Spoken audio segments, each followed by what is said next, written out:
만군의 여호와가 이르노라. 보라, 용광로 불같은 날이 이르리니 교만한 자와 악을 행하는 자는 다 지푸라기 같을 것이라. 그 이르는 날에 그들을 살라 그 뿌리와 가지를 남기지 아니할 것이로되 내 이름을 경외하는 너희에게는 공의로운 해가 떠올라서 치료하는 광선을 비추리니 너희가 나가서 외양간에서 나온 송아지같이 뛰리라. 또 너희가 악인을 밟을 것이니 그들이 내가 정한 날에 너희 발바닥 밑에 재와 같으리라. 만군의 여호와의 말이니라. 너희는 내가 호렙에서 온 이스라엘을 위하여 내 종 모세에게 명령한 법, 곧 율례와 법도를 기억하라. 보라, 여호와의 크고 두려운 날이 이르기 전에 내가 선지자 엘리야를 너희에게 보내리니 그가 아버지의 마음을 자녀에게로 돌이키게 하고 자녀들의 마음을 그들의 아버지에게로 돌이키게 하리라. 돌이키지 아니하면 두렵건대 내가 와서 저주로 그 땅을 칠까 하노라 하시니라. 아멘. 이 말씀 가지고 우리 김성호 목사님 내일을 바라보는 삶이라는 제목으로 말씀을 증거하실 때 많은 은혜 받으실 수 있기를 바랍니다.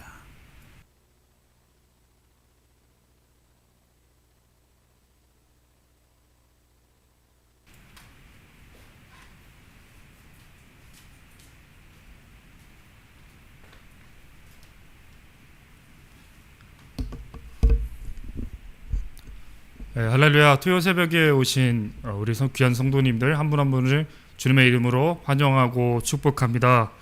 이번 한 주간도 주 안에서 평안하셨는지요? 모르기는 몰라도 우리의 삶 가운데 속속들이 역사하시고 주관하시고 인도하신 하나님의 은혜에 깊이 감사로 주님께 묵상하며 찬양 올려드리는 복된 귀한 이 시간 되기를 주님의 이름으로 또한 축복합니다. 여러분 혹시 영화 좋아하시나요? 네, 많은 분들이 영화라고 하면은 여러 가지 취미 중에서도 남녀노소 나이 구분 관계없이 누구나 이렇게 무난하게 편하게 즐길 수 있는 취미 생활일 겁니다. 물론 우리 성도님 중에는 아이고 나는 성경하고 예수님밖에 몰라요 라는 그런 신실한 우리 성도님들도 계시겠지만, 아무튼 한 10년 전쯤에 10년도 더 이전이죠. 그 한국에서 나름대로 이렇게 크게 유행했던 영화가 하나 있는데요. 여러분들 아실지 모르겠습니다. 여러분 굉장히 좋아하시는 그 잘생긴 배우 원빈 있잖아요. 그 원빈이 주연을 맡은 액션 영화예요. 네, 이렇게 얘기하면 아실 분이 있으실지도 모르겠는데, 영화 내용은 이렇습니다. 이 주인공이 특전사 출신인데 굉장히 베일에 가려져 있어요. 그래서 과거를 숨긴 채 이렇게 낡은 전당포를 하나 운영하면서 이렇게 살아가고 있습니다. 은퇴를 했죠. 그 군인에서. 그래서 조용히 지냈는데 친구가 없어요. 과거를 숨긴 채 그냥 조용히 쥐 죽은 듯이 살아가니까요. 그 친구라고는 동네에 사는 꼬마 소녀 하나 딱 있어요. 와서 밥도 먹고 같이 와서 대화도 나누고 그랬습니다. 그런데 안타깝게도 이 소녀의 어머니는 마약 중독자였어요. 근데 대개 이런 영화의 스토리가 그렇듯이 그 가정이 굉장히 불우했고 남편과는 이혼하고 웬 남자하고 이렇게 같이 살림을 차려 살고 있었고, 그러니까 돈이 없다 보니까 약을 계속 구해야 되는데 구하지 못하니까 이 소녀의 어머니가 그 마약을 거래하는 딜러들 사이에서 그 우연찮게 굉장히 큰 양의 그 마약을 훔치게 됩니다. 그래서 이를 난 마약 딜러 보스가 당연히 화가 잔뜩 나서 이 두 모녀를 납치하게 되죠. 그래서 이 하나뿐인 친구 소녀가 잡혀간 사실을 눈앞에서 목격한 이 주인공이, 이 원빈이 이 모녀를 구하기 위해서, 특별히 이 소녀를 구하기 위해서 열심히 악당들하고 싸우는 그런 액션 영화예요. 여러분 이런 영화 다 비슷하잖아요. 내용은 뻔합니다. 영화가 전개되면은 이 주인공이 악당 무리들을 하나씩 맞이하면서 두들겨 잡기도 하고 처치해 나가면서 영화가 시작이 됩니다. 그런데 이제 어느 정도 이게 영화가 전개되고 나서 이 자기 무리들이 자꾸 당하니까 이 악당 보스가 화가 잔뜩 났습니다. 그래서 이 주인공 원빈과 통화를 하면서 이렇게 협박을 해요. 굉장히 흉악하고 무서운 말로 협박을 하는데요. 그 내가 붙들고 있는 이 소녀의 눈을 내가 산채로 뽑아가지고 장기매매단에다 팔아버리겠다라는 아주 무시무시한 얘기를 합니다. 그래서 이때 주인공이 화가 너무 나가지고 눈물을 막 그렁그렁 거리면서 이를 바득바득 갈면서 이를 꽉 물면서 이렇게 얘기를 해요. 아주 강하게 얘기를 합니다. 너희는 내일을 보고 살지. 그런데 나는 오늘만 보고 살아. 지금부터 오늘만 보고 사는 사람이 얼마나 무서운지 내가 한번 보여줄게. 라고 전화를 하고 탁 끊습니다. 아니 목사님 갑자기 무슨 이 설교 시간에 영화 이야기인가요? 이렇게 하실 텐데요. 저는 이 영화를 보면서 특별히 이 장면을 보면서 주인공이 이를 바득바득 깔고 오늘만 사는 놈이 얼마나 무서운 건지 보여줄게 라는 장면을 보면서 항상 이런저런 생각이 들었어요. 이 영화를 여러 번 봤거든요. 아주 좀 생뚱맞지만 이런 생각을 해보았습니다. 사람들은 오늘을 바라보고 살까? 내일을 보고 살까? 몇 번 더 보니까 질문이 이렇게 돼요. 나는 오늘을 보고 사는 사람인가? 아니면 내일을 보고 사는 사람인가? 이거 진짜 한 10번도 넘게 본 것 같거든요. 질문이 이렇게 됩니다. 그럼 그리스도인들은 오늘을 보고 사는 사람인가? 내일을 보고 사는 사람인가? 여러분 어떻습니까? 뭐 그냥 아이 목사님 뭐 그런 얘기를 하세요. 영화 속에 그냥 주인공이 이렇게 멋있게 보이려고 자기의 강한 의지를 보여주는 그런 비유 아니에요. 뭐 오늘만 살다 보면 쭉 살다 보면 내일 오는 거겠지. 이렇게 그냥 쉽게 생각할 수도 있을 것 같아요. 그런데 제가 이렇게 자꾸 스스로 질문하고 이런 질문을 생각해 보면서 내 인생의 초점이 오늘에 달려있냐 내일에 달려있나 이렇게 자연스럽게 정리가 되더라고요. 여러분 어떠십니까? 오늘 묵상의 포인트 중에 하나입니다. 나는 오늘을 보고 사는 사람인가? 내 인생의 초점은 오늘인가? 아니면 내일인가? 한번 돌아봤으면 좋겠습니다. 다시 영화 이야기로 짧게 돌아갑니다. 전화를 이제 딱 끊었어요. 오늘만 사는 사람이 얼마나 무서운지 보여줄게 하고 전화를 끊었어요. 그런데 이 전화를 끊은 주인공이 자기 말처럼 마치 내일은 오지 않는다라는 그런 사람처럼 무시무시한 피해 복수를 시작하게 됩니다. 뭐 닥치는 대로 만난 악당 무리들을 잔인하게 칼로 찌르고 총으로 쏘고 뭐 잔인하게 고문도 하고 다음 이 스텝에 있는 보스들 다음 관문을 가기 위해서 막 하여튼 수단과 방법을 가리지 않고 그렇게 싹 잡아 나가요. 이 영화를 보면서 오늘만 사는 사람에 대한 것이 무엇인지 생각을 해보았어요. 마치 내일은 없다는 듯이 사는 사람. 그래서 무슨 말을 하든 무슨 행동을 하든 브레이크가 없어요. 내가 하고 싶은 대로 내 마음의 본능이 내 마음의 욕구가 이끄는 대로 내 인생의 초점이 바로 오늘 지금만 보고 있는 사람. 수단과 방법을 가리지 않고 내 목적을 달성하는 사람. 이것이 이 영화를 통해 본 오늘만 사는 사람이라고 생각을 했습니다. 뭐 물론 영화에서는 이제 극단적인 드라마틱한 이런 내용을 보여줘야 사람들의 관객들의 마음이 이제 왔다 갔다 하니까 굉장히 극단적으로 표현을 했지만 삶의 초점이 지금 나의 유익과 만족인 사람, 지금 내 평안과 형통인 사람, 그리고 이를 위해서 수단과 방법을 가리지 않는 사람. 어떤가요, 여러분? 이것이 오늘만 사는 사람이지 않을까라는 생각을 해보았습니다. 그리고 나서 이제 우리 그리스도인들의 저의 삶을, 우리 각자의 삶을 돌아보게 됩니다. 여러분, 우리도 똑같이 오늘을 살아가요. 세상 사람들과 똑같습니다. 예외가 없어요. 그랬더니 의문이 드는 것이 있어요. 이해가 안 가는 것이 하나 있어요. 이게 뭐냐면 뭐 우리는 어쨌거나 하나님의 백성이잖아요. 구원받은 하나님의 자녀이잖아요. 그렇다면은 뭐 말씀대로 살아가려고 당연히 노력하겠죠. 그리고 예배하며 살아가려고 노력하겠죠. 정직하게 살려고 노력하겠죠. 그런데 의문이 드는 것은 왜 오늘 나의 삶은 이렇게 그다지도 만족스럽지 않은 거지? 왜 오늘 나의 삶은 형통하지 않은 거지? 왜 이런 문제들이 나에게 다가오는 거지? 형통해야 되는데 예배하려고 말씀대로 살아가려고 하는데 왜 이런 문제들이 나에게 닥쳐오지? 세상에 수많은 사람들, 예수 안 믿고 오늘만 사는 사람들, 수단 방법 가리지 않고 하나님 무서운 줄 모르고 사는 저 사람들은 사업도 잘 되는 것 같고 가정도 잘 나가는 것 같고 세상에서 명예와 권력을 주면서 승승장구하면서 잘 사는 것 같은데 만사가 형통하게 잘 돌아가는 것 같은데 나는 왜 이러지? 그래, 오늘은 힘들어도 내일은 해 뜰 날이 올 거야. 내일을 보고 살아야지, 우리에게는 천국 소망이 있잖아 라고 단순히 우리가 우리의 믿음으로 고백하고 우리가 머리로 생각하는 것들이 가끔은 허튼 그런 욕심이지 않을까, 그런 희망이지 않을까라는 생각까지 들 수 있겠다 싶었습니다. 그런데 여러분, 이런 생각은 저만 하는 게 아닌 것 같아요.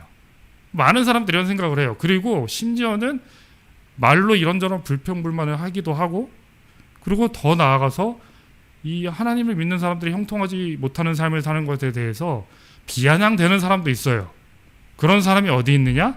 바로 성경에 있습니다. 시편 73편에 보면은 아삽의 이야기가 나오는데요. 뭐 짧게 정리하면 이거예요. 불평불만하는 거예요.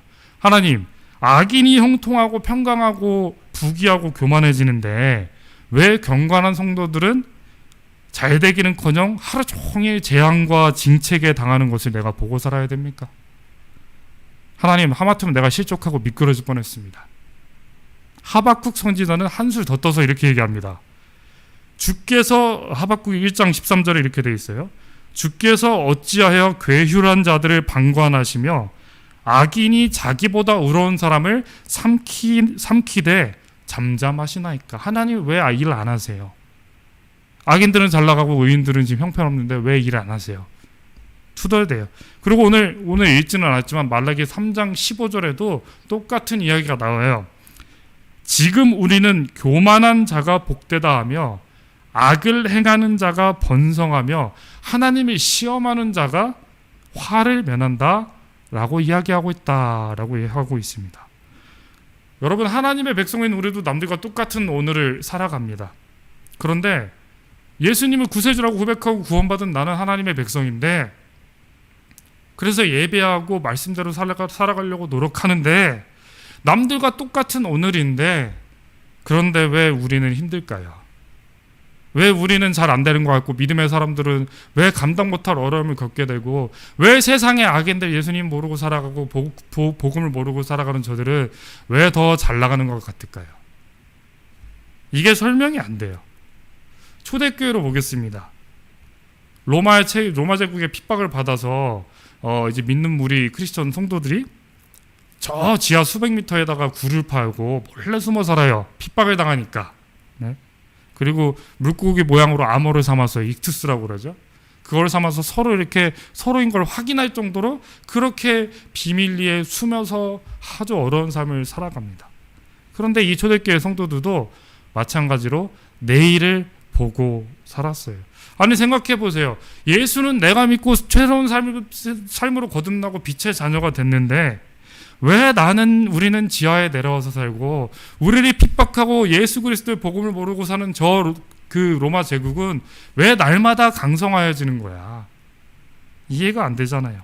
설명이 안 되잖아요. 근데 그럼에도 불구하고 초대교회 성도들은 내일에 보고 살았습니다. 왜요? 언젠간 내가 주와 같이 부활의 몸을 입고 영원한 새 삶을 얻을 수 있을 거라 믿었기 때문이에요. 그래서 그날만 보면서 하루하루를 견디며 살았어요. 오늘이 힘들어도 나에겐 찬란한 내일이 있으니까, 찬란한 해뜰 날이 있으니까. 본문으로 돌아옵니다. 그리고 바로 결론으로 갑니다. 오늘 말라기 4장에 보면 제가 지금까지 계속 얘기했던, 저를 비롯해서 많은 사람들이 했던, 왜 악인이 형통하고 의인은 왜 잘 안 되는 걸까? 왜 그런 고난을 겪어야 되는 걸까? 그런 질문에 대답을 주고 있어요. 먼저 내일은 없고 오늘만 사는 사람들의 결말입니다. 왜 저 사람들은 저렇게 잘 살았까? 어떻게 됩니까? 1절 한번 봅니다. 보라, 용광로 불같은 날이 이르리니 교만한 자와 악을 행하는 자는 다 지푸라기 같을 것이라. 그들을 살라 그 뿌리와 가지를 남기지 아니할 것이다. 여러분, 어떻습니까? 끝이 좀 안 좋죠? 뿌리까지 싹 다 뽑히고 남은 것 하나 없이 몽땅 불살라진대요. 바로 오늘만 사는 사람들. 자, 이번에는 말씀대로 살아가려고 노력하지만 오늘 나에게 오는 고난이 이해가 안 되고 악인의 형통한 게 이해가 안 되지만 그럼에도 불구하고 하나님께 순종하며 살아가려고 하는 사람들에 대한 하나님의 대답입니다. 예언의 메시지입니다. 2절, 3절 이렇게 되어 있어요. 제가 읽습니다. 2절, 내 이름을 경외하는 너희에게는 공의로운 해가 떠올라서 치료하는 광선을 비추리니 너희가 나가서 외양간에서 나온 송아지 같이 뛰리라. 3절, 또 너희가 악인을 밟을 것이니 그들이 내가 정한 날에 너희 발바닥 밑에 재와 같으리라. 만군의 여호와의 말이니라. 영원한 삶을 믿는 사람은 악인이 형통하고 성도가 꼬꾸라지고 낭망하고 실족할지라도 하나님을 경외하는 것을 멈추지 않는 사람인 줄로 믿으시기를 주님의 이름으로 축복합니다. 왜냐하면 심판날에 운명이 갈리거든요. 용광로 불과 같이 뜨겁게 모든 것을 태우게 되는 그날이 오면 내일을 보고 사는 우리 성도들, 지금 이 삶에서는 마치 카타콤을 내가 수백 미터 굴에 있는 것 같은 고난과 어려움과 이해 못할 문제들을 겪으면서 해결 안 된 그런 어려움을 마주하면서 살아가는 것 같은 우리 성도들은 우리가 하나님을 경외하는 것을 멈추지 않으면 해 뜰 날이 반드시 옵니다. 그리고 그 공의로운에는 반드시 그냥 반짝하고 끝나는 것이 아니라 우리가 앓고 있는 모든 어려움과 질병과 고통을 멈추고 심지어는 죽음까지 정복하는 그런 능력의 해입니다. 그리고 이들은 외양간을 뛰쳐나온 송아리처럼 마음껏 뛰놀고, 그리고 악인들이 자신들의 발 앞에 그 부서지는 재처럼 되는 그런 최후 승리를 누리게 된다고 성경이 얘기해요. 누구에게? 하나님을 경외하는 것을 멈추지 않고 예배하며 주님의 율도대로 법도대로 살아가려고 애쓰는 자들. 그것이 오늘 4절 뒤에 후반부에 나와 있습니다. 말씀을 마무리합니다. 사랑하는 성도 여러분, 하나님의 나라에는, 그리고 하나님의 심판에는, 하나님의 날에는 중간이 없습니다. 오직 구원과 멸망밖에 없습니다. 여러분 어떤 걸 선택하시겠어요? 지금 오늘만 보고 사는 사람들처럼 수단과 방법을 가리지 않고 나의 만족과 유익을 위해서 내 삶의 초점이 나에게로, 이 삶의 형통함에, 그러나 결국에는 불같은 용광로가 날아올 때 다 타버리게 되는 그런 형통함을 누리시겠습니까? 아니면 마지막에 송아지처럼 뛰며 죽음까지도 정복하는 그런 영원한 삶을 누리는 최후 승리를 얻으시겠습니까? 선택은 우리들의 몫입니다. 여러분의 몫입니다. 성도 여러분을 축복하면서 또 하루의 삶으로 여러분의 삶 가운데로 파송합니다. 무슨 일이 있어도 그럼에도 불구하고 그리 아니하실지라도 내일을 바라보고 사시기를 축복합니다. 기도하겠습니다. 사랑하는 주님, 고맙고 감사합니다. 하나님, 때로는 우리의 삶 가운데 낭망을 실족하고, 특별히 우리의 공동체 가운데 왜 이런 일이 생겨야만 하는지, 왜 하나님 우리 더 잘되게 안 해주시고, 왜 우리 하나님 더 밀어주지 않으시고, 왜 세상과 또는 세상보다 더 큰 어려움을 겪게 하시는지 하나님 이해 안 되고 주님께 원망과 울분을 품으며 나아가는 우리 공동체, 또 우리 성도들이 있습니다.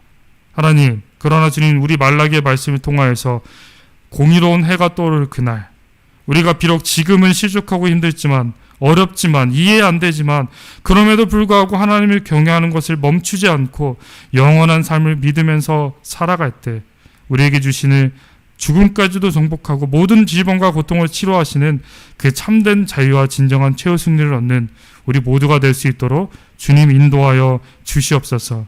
오늘이 아닙니다. 내일을 바라보고 사는, 그럼에도 불구하고 그리 아니하시할지라도 이해되지 않는다 하더라도 나는 주님을 믿습니다. 주님의 심판날을 믿습니다. 나를 의롭게 여기실 공의로우신 그 주님을 믿습니다. 그렇게 담대하게 고백하는 우리 모두가 될 수 있도록 주님 인도하여 주시옵소서. 주의 말씀은 내 발의 등이요 내 길의 빛이니이다. 살아계신 예수 그리스도 이름 받들어 감사기도 드리옵나이다. 아멘.